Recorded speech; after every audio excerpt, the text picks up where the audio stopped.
and welcome to Newswire. I'm the host, Munib Hamid. Now, viewers, the Taliban has announced an all-male caretaker government drawn exclusively from its inner echelons, including a man under United Nations sanctions as the Prime Minister and another on a United States terrorism list as Interior Minister.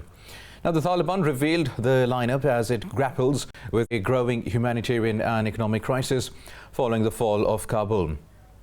Now, the appointments highlight the strong role in the movement of the Haqqani network as well. Now, the Taliban revealed the lineup as it grapples with a growing humanitarian and economic crisis following the fall of Kabul. The appointments highlight the strong role in the movement of the Haqqani network, a group the US has designated as a foreign terrorist organization. The names announced for the new government on Tuesday, 3 weeks after the Taliban swept to military victory as US-led foreign forces withdrew, gave no sign of an olive branch to its opponents. Now, in the first segment, I shall try to introduce all 33 members of the caretaker setup to our audiences so they get an idea of who is currently in charge of the government. We start with Mullah Muhammad Hassan Akhund. Currently, he is the acting Prime Minister of the Islamic Emirate of Afghanistan. He took office on 7 September 2021. He is leading member of the Taliban. And Akhund has long been the leader of the Taliban's Rehbari Shura, a decision-making body. He is also regarded as one of the oldest person in the Taliban and was a close associate of Mullah Omar. Now, during the Taliban rule of 1996 to 2001, Akhund served as the Deputy Foreign Minister of Afghanistan from 1996 to 2001. He was also the Deputy Prime Minister during that period. He is on a United Nations sanctions list as well. Now, if you talk about Mullah Abdul Ghani Baradar, who is born in 1968, is the co-founder and currently acting first Deputy Prime Minister of the Taliban in Afghanistan. Now, he held senior positions in the Taliban during their role from 1996 to 2001. Now, after the Taliban government fell to the US-led invasion in 2001, he rose to lead the organization's Quetta Shura in Pakistan, becoming the de facto leader of the Taliban. He was imprisoned by Pakistan in 2010, possibly because he had been discussing a peace deal with the Afghan government secretly without the involvement of Pakistan. He was released in 2018 at the request of the United States and was subsequently appointed a deputy leader of the Taliban and head of their political office.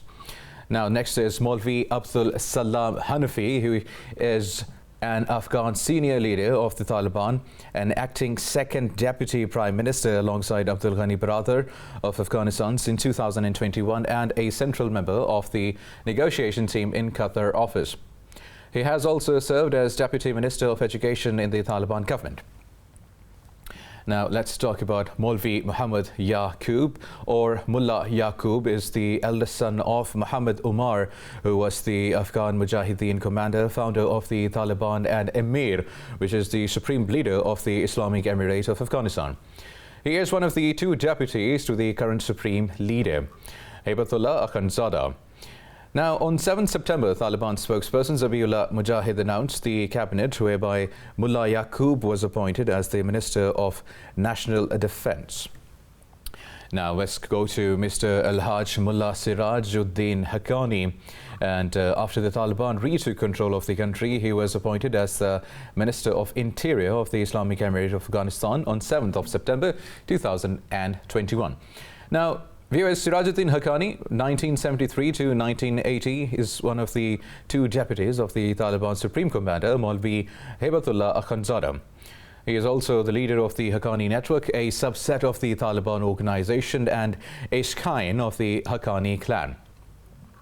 Now comes Maulvi Amir Khan Muttaqi. Now, Amir Khan Muttaqi is an Afghan Taliban senior leader, a politician and member of the negotiation team in Qatar office. He served as the Minister of Information and Culture as a representative of the Taliban government in United Nations-led talks. And He has, just after the fall of Kabul to the Taliban, he was reported to be in Kabul talking to non-Taliban politicians such as Abdullah and Hamid Karzai about forming a government. Amir Khan Muttaqi has been appointed as Afghanistan's acting foreign minister. Now, Mullah Hidayatullah Badri is the current finance minister of the Islamic Emirate of Afghanistan. Nurullah Munir is the current education minister of Islamic Emirate of Afghanistan. And then we have Khairullah Khairkhwah, and he is a Taliban official and former governor of the Herat province. He was held in the United States Guantanamo Bay detainment camp in Cuba. He was released in late May 2014 in a prisoner exchange that involved Bo Baghdal and a Taliban fight. Kate Clark has criticized her fellow journalists for uncritically repeating U.S. claims that were largely based on unsubstantiated rumors and innuendo, or on confessions and denunciations coerced through torture and other extreme interrogation techniques. Khairkhwah was named the new Minister of Information and Culture of the interim government. Now there comes Qari Deen Muhammad Hanif, and before beginning his final year of the study, the Taliban movement emerged. He joined the movement with hundreds of students from Badakhshan province. He served as the Minister of Planning and Minister of Higher Education until the fall of Kabul and the end of the 1996-2001 Islamic Emirate of Afghanistan government. In 2003, he became the jihadi leader of the Badakhshan province, and in 2004, he became a member of the political commission. Similarly, by the order of Mullah Muhammad Umar, he was elected a member of the Leadership Council. And he was appointed to Minister of Economy of the newly reorganized Islamic Emirate of Afghanistan. And he is said to be one of the few non-Pashtuns in the Taliban leadership because he is of Tajik descent from the northern province of Badakhshan. Now let's talk about Nur Muhammad Saqib. Now, Nur Muhammad Saqib was listed on 25th January 2001 as Chief Justice of the Supreme Court of the Taliban regime. And currently he is Minister of Hajj and Awqaf. Now let's talk about Abdul Hakim Munib. And Munib studied Islamic studies and also took courses at the Afghan Foreign Ministry. President Karzai replaced Munib as governor of the Uruzgan in August 2007 due to Munib's growing ineffectiveness. Karzai appointed Asadullah Hamdam in his place, and he is the current law minister. Now comes Mullah Nurullah Noori, and he is currently serving as the Minister for Borders and Tribal Affairs under the newly formed Taliban government in Afghanistan. And as we study his background, he spent 12 years in extrajudicial detention in a U.S. detention camp in Cuba. He was released on May 31st, 2014. Now comes Mullah Muhammad Yunus Akhanzada, and he is Minister for Development. And after him, we have Sheikh Muhammad Khalid. He is Minister of the Dawat and Irshad. And Mullah Abdul Manan Umari, he is the Afghan senior leader of the Taliban and a central member of the negotiations team in Qatar's office. He is currently serving as Minister for Public Works under the newly formed Taliban government. Now, ladies and gentlemen, in Afghanistan, Mullah Muhammad Isa Akhund, he is the Minister for Petroleum and Minerals, and he belongs to the Nurzai tribe basically, and Minister of Water, Sanitation and Electricity as well. Now let's talk about Mullah Abdul Latif Mansoor, who is an Afghan senior leader of the Taliban and a central member of the negotiation team in Qatar. Now, he previously served as Minister of Agriculture, member of the Taliban Supreme Council, commander in eastern Afghanistan and shadow governor of Nangarhar province in the Taliban government. Hamidullah Akhanzada, he is rumored to be named Transport Minister in a new government. And if we talk about his background, he is considered close to the Taliban leader Haibatullah Akhanzada, whereas Shirin Akhund is close to Taliban's military wing, Chief Sadr Ibrahim. Abdul Baqi Haqqani is currently in August 2021. Following the fall of Kabul, Abdul Baqi became acting higher education minister, and he was an Afghan and senior member of the Taliban. during the Islamic Emirate of Afghanistan, which was between 1996 to 2001. Now, Abdul Baqi held positions as Governor of Khost and Paktika provinces, Vice Minister as well of the Information and Culture, and worked in the Consulate Department of the Ministry of Foreign Affairs as well. Now let's talk about Najibullah Haqqani, and Najibullah Haqqani is the current Minister of Communications of the Islamic Emirate of Afghanistan, and he also served various ministries in the previous government. Najibullah Haqqani Hidayatullah was a member of the Taliban Council in the Kunar province, Afghanistan at May 2007. He also served as Deputy Minister of Finance of the Taliban regime Khalilur Rahman Haqqani, and also Minister for Refugees and in charge of security for Kabul. Now comes Abdul Haq Wasiq, and he is the intelligence chief. And Abdul Haq Wasiq is a citizen of Afghanistan who was held in extrajudicial detention in the Guantanamo Bay detainment camps in Cuba. He was released along with the other 4 members of the so-called Taliban 5. Now comes Haji Muhammad Idris, and he is in charge of Afghanistan's bank background. Haji Muhammad Idris is the current acting governor of the Afghanistan Central Bank. Idris was head of the Taliban's finance section, but he has no formal financial training or higher education. Now, Taliban spokesperson Zabiullah Mujahid said in a statement that the leadership of the Islamic Emirate had given Haji Muhammad Idris the responsibility of the Central Bank of Afghanistan. The purpose of the appointment is to organize government institutions and the banking system and solve the public problems. Now we'll talk about Maulvi Ahmed Jan Ahmadi. Now he is currently in charge of the administrative affairs, and Maulvi Ahmed Jan was treated as a member of the Haqqani family because of his loyalty. He hailed from Ghazri province in Afghanistan. Sirajuddin used to nominate Ahmed Jan for jirgas whenever people would request him to resolve disputes among the residents. And now we'll talk about Mullah Muhammad Fazil Mazloom Akhund, and he is currently the Deputy Minister of Defense.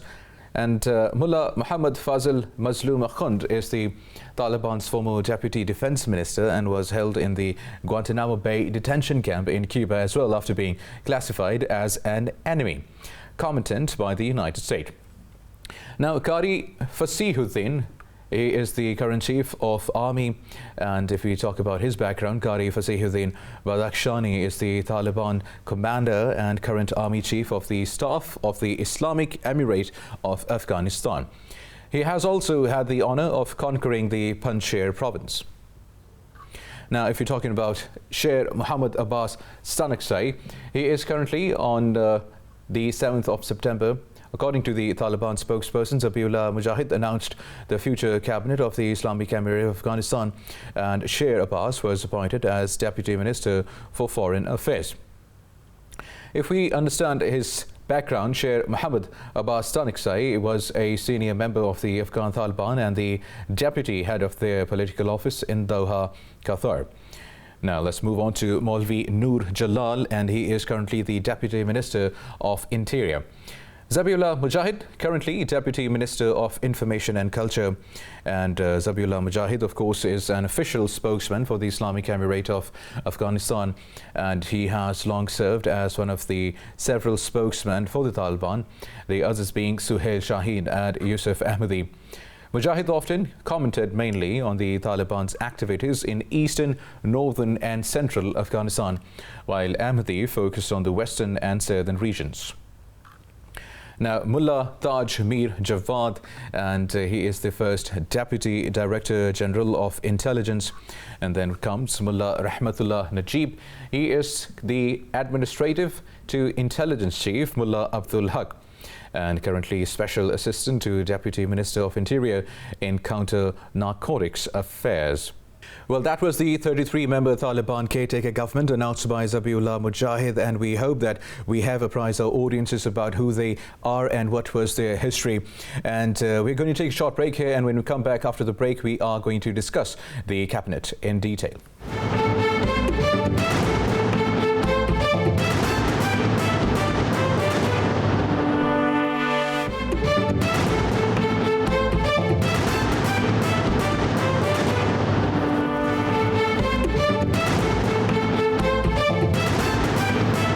Welcome back. You're watching Newswire. I am Munib Hamid, and just before we went on to the break, we announced the entire caretaker government announced by Zabiullah Mujahid, the spokesperson of the Taliban. And now to talk on that, we have with us Iftikhar Bajwa, Air Commodore retired, and we also have with us Dr. Maria Sultan, a political analyst. Welcome, Mr. Bajwa and Maria, to the show now.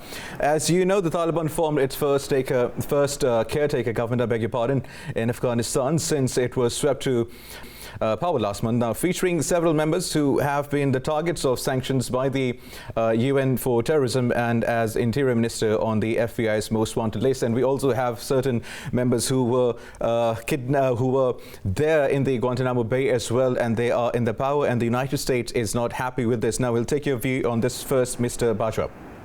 Bismillahirrahmanirrahim. Yes, probably international community and the world as a whole, they were expecting a very all-inclusive government, and I don't think it's to any standpoint it is an all-inclusive. The new government or the interim government is mainly based on Taliban factions, hardcore Taliban faction, and if at all we talk of some other communities, it is two Tajiks and one Uzbek, what I know of. Maybe some variation in this. I think this cannot be actually, with the international standard, this can't be declared as an all-inclusive government. However, having said that, it's like a transition. It's like end of sort of an anarchy. There's some system of governance, and it will give them the space to move from guns to governance, and that anarchy would end first of all. So this is one positive point. Secondly, the world was expecting too much.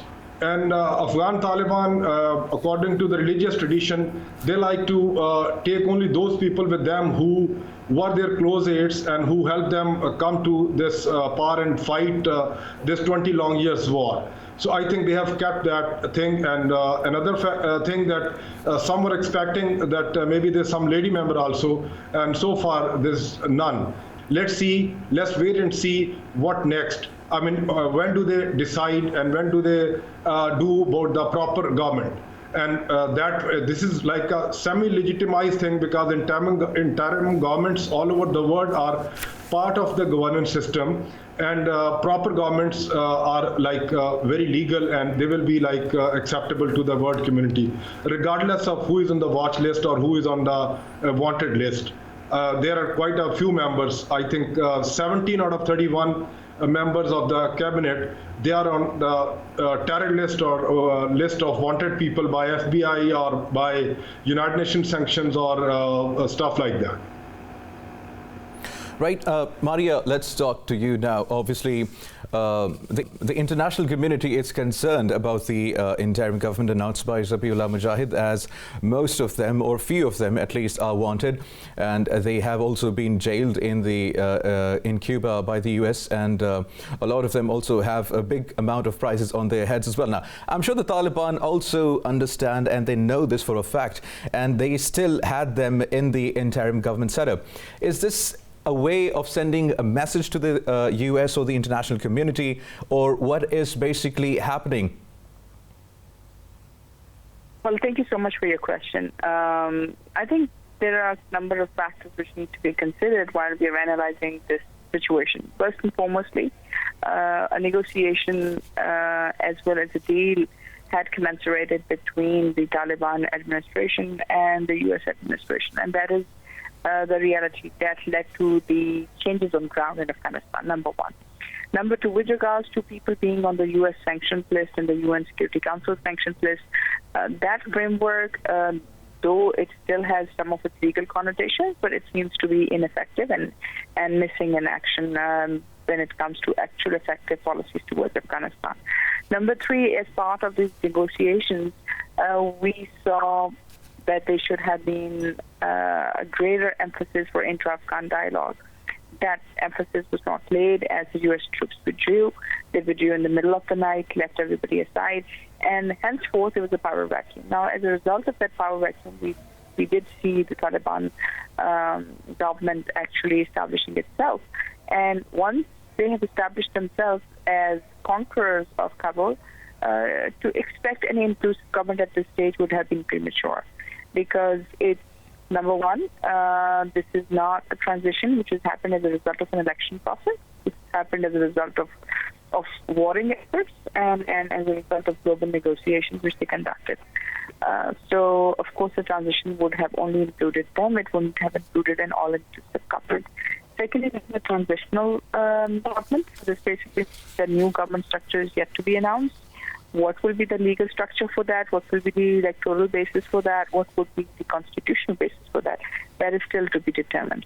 Now, this does indicate one thing, and that is the fact that, of course, the warring faction, which is led by the Taliban, will, first of all, try to quell their own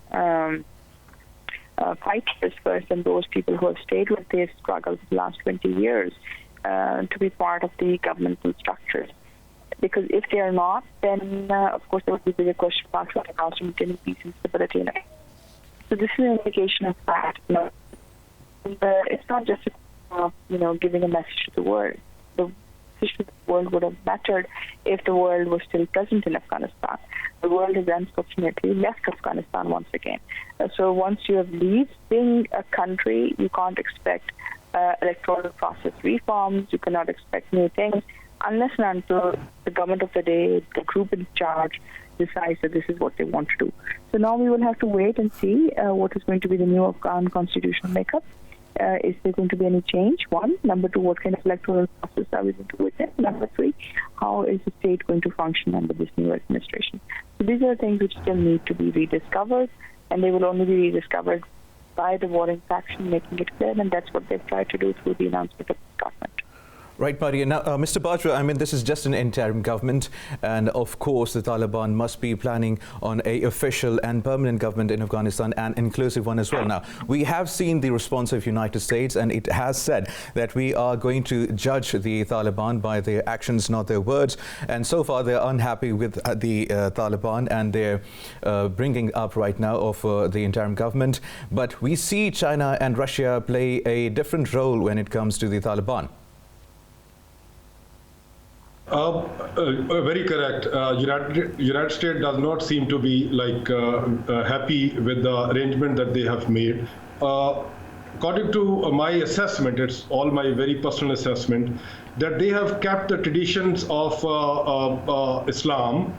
If we study Islam from the very start, Muhammad Sallallahu Alaihi Wasallam or people who followed him, they were rewarded with government positions, with facts like who participated in Badr, or who joined or converted to Islam earlier. So they are also trying to, I think, follow same type of a tradition. But it's not like it's, first of all, it's interim government, and they yet have to formulate a proper government. But so far, they appear to be quite, I would say, positive about, like they've said that they like to have strong and healthy relations with all their neighbors and all other countries on mutual respect and interaction. That's a very positive sign. And then they will respect the international law and treaties, not in conflict with Islamic law and the country's national values. So I think these signs are positive. But as far as this thing is concerned, that who is happy? Well, America is so far, I would say, the sole superpower. But China is an emerging power. So China, Russia, and the neighbors, they have a very important role to play. And they are, I think, playing a very positive role. And they appear to be in sync with what Taliban, they plan to do. I mean, they may have their own reservations, but not as much as maybe Americans have. And then very, I would say, legitimately speaking, the world should give Taliban the space to do the way they want. I mean, if they tomorrow, when they are sort of legitimized and they incorporate some solid or robust system of governance, then they will do things according to their choice. I think world should be very clear in this thing, that they have the liberty to do what they like to do to maintain law and order and to govern their country. So I think international community, especially the West, should also, I would say, lower down its expectations and they should try and understand the limitations of Taliban, because for them, it is not easy for them to incorporate a person who's been fighting against them or who was not part of them, because they have seen a very tough time all along these 20 years and maybe before also. So they should try and understand that they will do things their way. And naturally, they plan to interact with the international community with the very strong, I would say, diplomatic relations that they have already announced. Right, Maria, I mean, we've seen how the world is reacting to the Taliban regime, and as Mr. Bajwa said, I think the world should give the Taliban space and some time. And obviously, it hasn't even been a month yet, and we are expecting them to form a inclusive working government. And I'm just to say, too much expectations in too little time, Maria. I think it's not about expectations. It's about the fact that everybody's looking for a reason to justify the failure in Afghanistan. The fact of the matter is that the world has failed Afghanistan once again, because if they had decided and negotiated with the Taliban, then they should have also helped the Afghan people. A safe evacuation is not an answer to bringing stability to a region. And that's also not has been very safe. It has been, there's a lot of things which can be said, the manner and method in which the Afghans are being evacuated from Afghanistan at this moment. And first and foremostly, I think the biggest question over here at the moment is what will happen to the future of the Afghan state. Because at this moment, the Afghan state had been totally reliant on external help, external aid, for getting its processes in function. So if the bureaucracy is going to leave, the aid is going to stop, it basically means that you're pushing back Afghanistan years behind. So it is not a question that you expect a warring faction to come and start running an institution. A warring faction would not be in a position to run an institution. So this would be, in the end, a failure on part of the global community. So it's not just about, the Taliban actually providing better human rights, and that would be an answer. Because if there is human rights by any measure or standard, then there are bigger question marks when it comes to Parwan facility, when it comes to extrajudicial killing in Afghanistan, which was done by NATO forces and American forces, or for that matter, we could, take a leaf out of history or of the current situation when it comes to the way in which, military aircrafts actually threw people off from the sky. So actual issue at the moment is not what has been left in the heat of declaring victory and an exit from Afghanistan, but Afghanistan if there is no actual international help which is going to come forward. So in my humble opinion, I think it is a matter in which the world has failed Afghanistan yet another time. The world has failed Afghanistan yet another time, according to Maria Sultan. Now, let's talk about the feeling that the Afghan people have about Pakistan. We saw protests, anti-Pakistan protests here in Afghanistan's capital, Kabul, Mr. Bajwa. And obviously, we had an analyst here, and they shared information with us that India obviously had been in Afghanistan for the past 2 decades and was educating the Afghans on literally how to hate Pakistan. So how important is this factor for the Taliban and Pakistan's future relationship? We, as Pakistan or Pakistanis, we start to assume that all people in Afghanistan, they are pro-Pakistanis, which is not actually the case.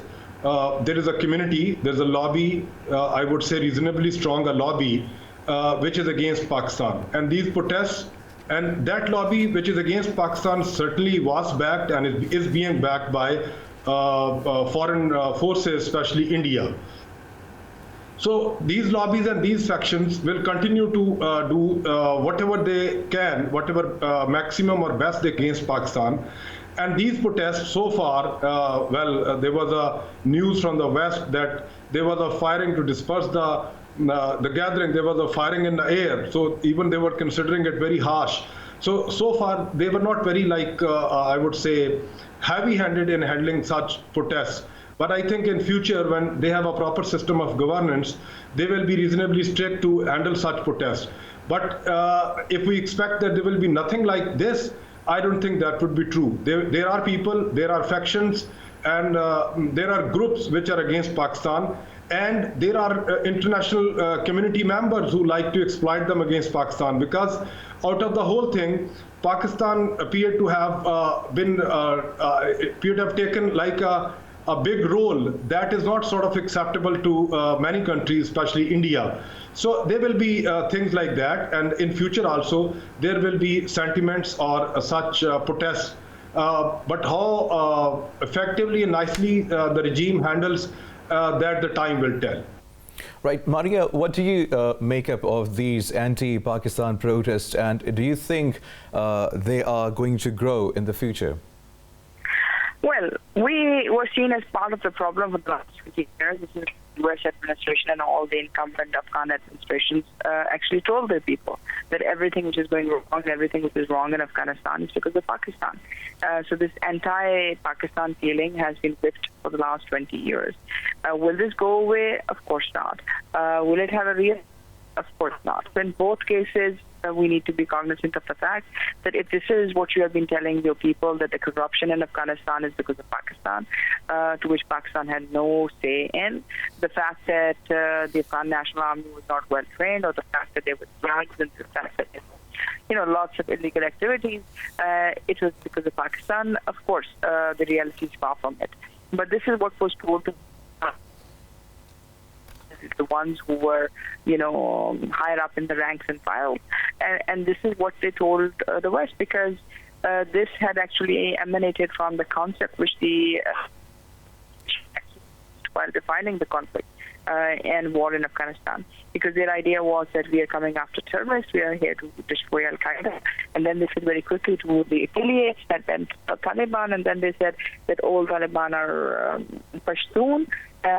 This is despite the fact that all Pashtun are not Taliban, and any Pashtun influence is equal to Pakistani influence. So in short, the entire internal ethnic debate in Afghanistan had been viewed in the context that Pakistan was pro-Pashtun and Pakistan was anti-other nationalities, and henceforth we were responsible for everything which is wrong in Afghanistan.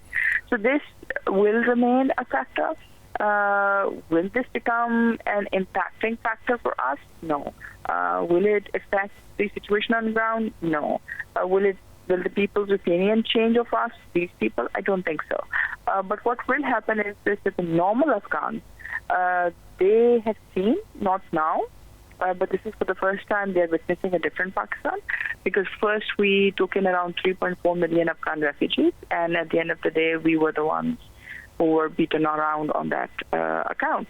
The difference here at this moment is that this time we are still the only country which has kept its borders open with regards to food, with regards to trade, and also we're letting people in through Pakistani border.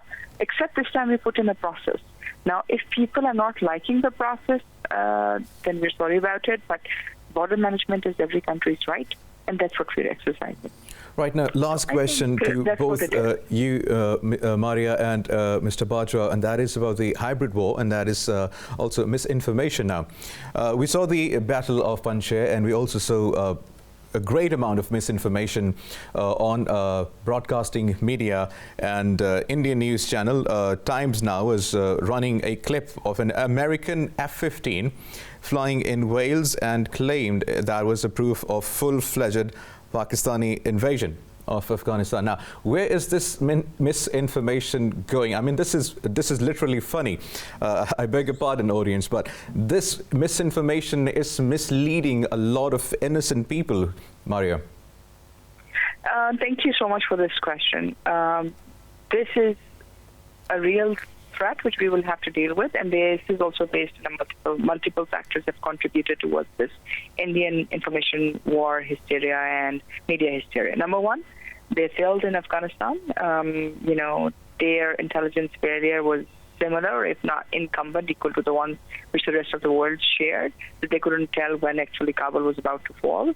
And then secondly, they thought they had a fallback position, and the fallback position was that Amrullah and Bismillah would be in Panjshir, and the Panjshir resistance will work as like magic, and the world will come and start helping them. Unfortunately, the people in Panjshir did not support that because they had seen what Ashraf Ghani had done. They didn't want war in that area, and the tables of war were turned very quickly.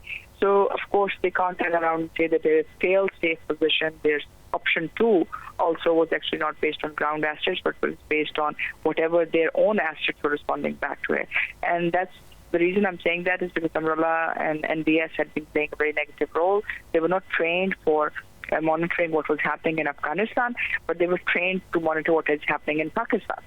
So, of course, this was one primary reason. And second reason is much more linked to the fact that the Indian new military war doctrine under the Joint Warfare Doctrine indicates that information operations will now become part of India's military strategy.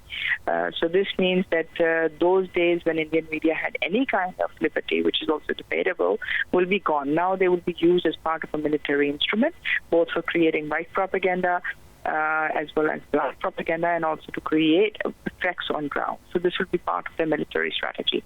So we should look at such things again and again. And the last reason, which is perhaps still hurting India, is February 2019.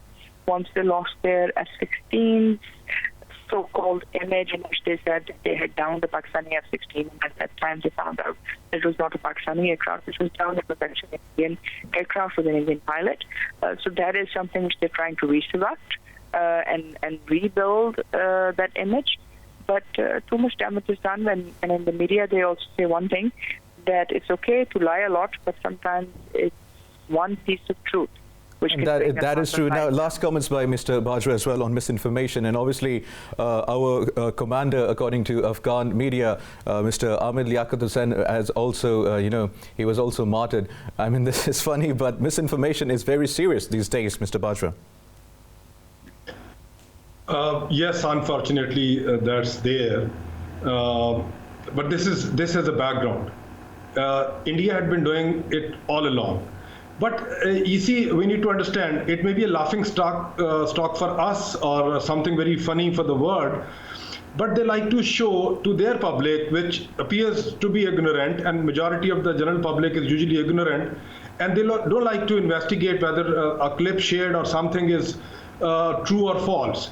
So I would say a process or a procedure for the Indians to satisfy their public, because for India it's a big diplomatic failure, and to an extent a military failure too, because they tried their level best to I would say invest a lot in Afghanistan in terms of money also, and in terms of human resource also. And when they failed, they have to satisfy their people. And absolutely, I think, as Mr. Bajwa said, India has failed, and this is just their tactics to satisfy their own people. Now, viewers, there is pressure for the international community to work with the Taliban to try to starve of disaster for the most vulnerable of the country's 38 million inhabitants. The United Nations has warned that access to food, aid and other life-saving services is close to running out as concerns mount that the country is facing a looming humanitarian catastrophe. Now, thank you very much, Iftikhar Bajwa, Air Commodore retired, and Maria Sultan, political analyst, for joining us on Newswire. This was all we had for you today. Thank you very much for watching.